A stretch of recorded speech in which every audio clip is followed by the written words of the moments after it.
Welcome to Fast Effect Double Speed Magic the Gathering from ELD's Time Vault Games Discord server, as we are now playing via webcam until the world gets back on its feet. David here, I believe, is going to be on Omnitel versus Matt on Aluren.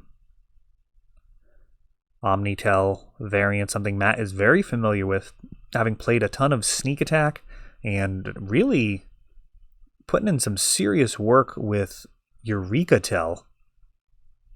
Put up some incredibly good results here in New England.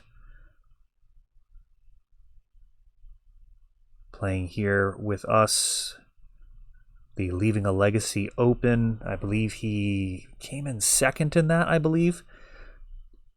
And I got to go back and rewatch the match, but there were definitely some interactions from the time that I watched it that I believe Matt missed, being super tired at the end of an incredibly long day. Big tournaments are a real grind. And that is one of the things when it comes to deck choice. It's often a good idea to be playing a deck that if you're not playing your best Magic, you're still going to put up solid results. The more difficult the deck, you're playing potentially 10 hours of Magic. It's a marathon. However, not these. These are nice little 4-round events every Wednesday and Friday, so feel free to play whatever you want. I think the decks tend to skew toward the faster side. A lot of the time we're not actually going to time each round. Couple of ponders here, nothing major yet.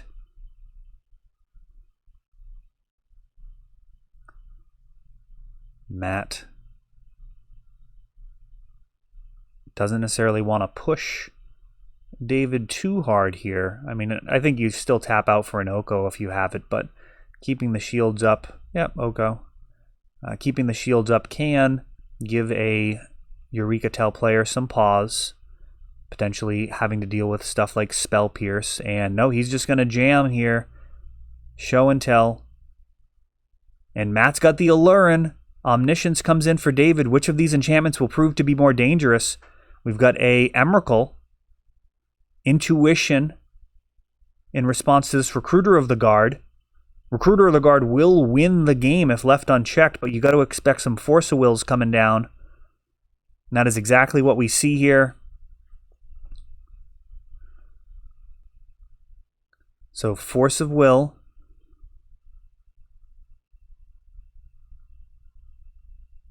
And that's going to leave Matt with 0 permanents too, so he won't even have a draw towards anything with this Recruiter not adding to his permanent count. It's all just going to get annihilated with Emrakul turning sideways on David's next turn. And that is going to do it.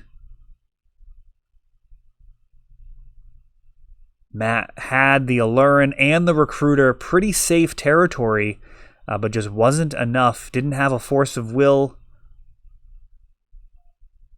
to prevent things from going sideways. That's actually a big decision too. Like, even if Matt has the Force of Will, I think you just let the show and tell resolve and just protect your own combo. Assuming you can, you're going to be able to cast it with the pitching. Yeah, I guess the only drawback there is if David has like multiple forces that he can just hard cast and wouldn't have been able to use them otherwise, just because of how much it depletes your hand pitching those blue cards. It's pretty niche. I think you actually are fine with show and tell resolving in that situation. If you don't have a Force of Will, you've got nothing to say about it anyways. If you do have a force, you might as well use it to protect your win. And there's no like interaction with Veil of Summer there.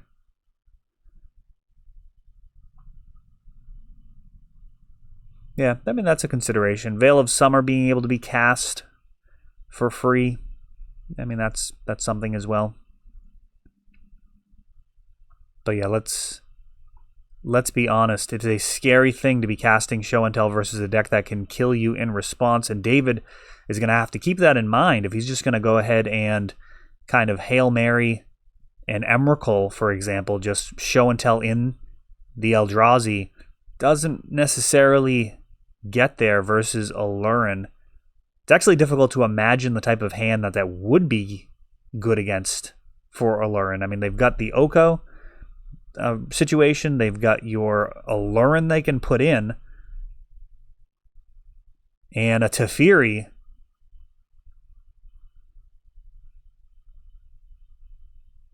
Hardcast Daze. Force of Will back pitching Cunning Wish. And now Force Pitch Brainstorm. Teferi, a must counter.